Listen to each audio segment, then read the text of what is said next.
All right, welcome. So I had this question yesterday. Can you take images in Adobe Bridge and apply something to them and then apply it to a whole bunch of images without opening the images? And the question or the answer for that is no. You can't actually apply any sort of settings in Adobe Bridge. It's just a browser and you're just looking at images. Now, the question then is, well, how do you do that? Is it possible? And yes, it's possible. In Photoshop, you have to open the images to do it. You're going to create an action, and then you're going to automate it through a batch process, and then apply that action to each image. The problem there is, if you were shooting raw, it's not going to work because you have to open and click OK on every single raw image that you use. So the best answer, depending on what you want to do, is actually to use Lightroom. Now, Lightroom is included in the Adobe Cloud for photography, and so usually if you have Bridge in Photoshop, you're going to have Lightroom anyway, so it's not going to be like an extra program that you have. And this is actually one aspect of Lightroom that works better than Photoshop. So I'm going to show you how to do this really quick. It's really, really easy. We'll do it two different ways. We're going to do it the simple way first, and then we'll use a preset the second time. So I just have some random images here, and these are raw images, so you can see that they work. So we have this image, and I'll make this bigger just so we can see it. And we will do something to it. So what we're going to do is go into the Develop module here, and I'm just going to make all these black and white just so you can see how it works. So I just simply desaturated the image just so we can see how this works. So what we're going to do next is select all of these images. So since I've already got the first one selected, I can go all the way to the right. I'm going to hold Shift on my computer and click it. And what Shift clicking does is kind of select everything between the 2 points from the beginning to the end, and now it's selected all those images. Then all I have to do is come up here and go to Sync. And Sync is going to give me all this information. Now all I did was simply do a basic desaturate on my image, and so that's going to be under the basic tone, so I need to make sure that that's selected.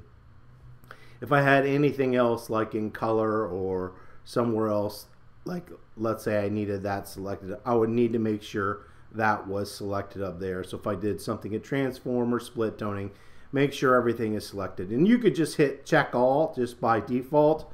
Since you only did one thing, it doesn't matter. Just because they're selected, they're not going to apply it because there's nothing that's been done there yet. Then you're simply just going to hit synchronize, and you can see, bam, just like that. Every single image is going to be turned to black and white eventually here once it catches up. And we're done. So now it's done that action to all the images that you want. The next thing is to export this out. So you're going to come up here to File, and you're going to go to Export. I'm just going to pick my social media one here. But whatever you want, you would come in here and then come up. So where do you want this to go? To a specific folder. Wherever is going to work fine. Same as original folder. So I'll just put same folder as original just for this tutorial so I don't have to do things over again. Do I want to rename that file? I'm not gonna. Video. What settings do I want? So I have this at JPEG and sRGB since this is going for the web. Resize to fit long edge. So the long edge is going to be 2024 pixels, which is perfectly fine. Do I want to sharpen this image? So for screen standard, yeah, that's going to work. Do I want to include the metadata? And do I want to watermark my image? In this case, I'm just going to leave it on just for that. You don't have to. And you could save it to any size, or you could be a TIFF file or whatever you want to be. And then you're going to simply come in here and hit export. It looks like I've got some images in there, so I'll just put use unique names, and you can see it's going to go through here and automatically export all those images as black and white. And that's the first way that you can apply a whole bunch of settings to a whole bunch of images.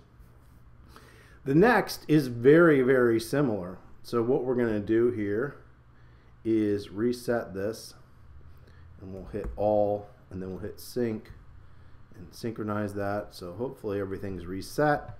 All right, so everything is reset here. So the next way is to do one of two things. To use a preset, so I could come in here to black and white, and I'm going to click black and white high contrast. So that's the black and white high contrast preset. Or I can come over here and make all my adjustments and then save a preset. So you could come over and hit there. I want to create a preset. I would name it blah, blah, blah, blah. I'm not going to do that because I don't want to create one. And then you would just do the same thing over again and apply it to the images. So we have black and white punch right here. Then I've already got everything selected. I'm just going to hit sync. I'm going to hit synchronize. It's going to go through. It's going to add that black and white punch from that preset to all these images. And then once again, you would just go through and save all those images. And just like that, all your images would be converted to this style and then saved out, and you would be ready to go. Now you can do this same thing in basically sort of similar within Photoshop, but it's a lot different, and your images can't be saved as a RAW.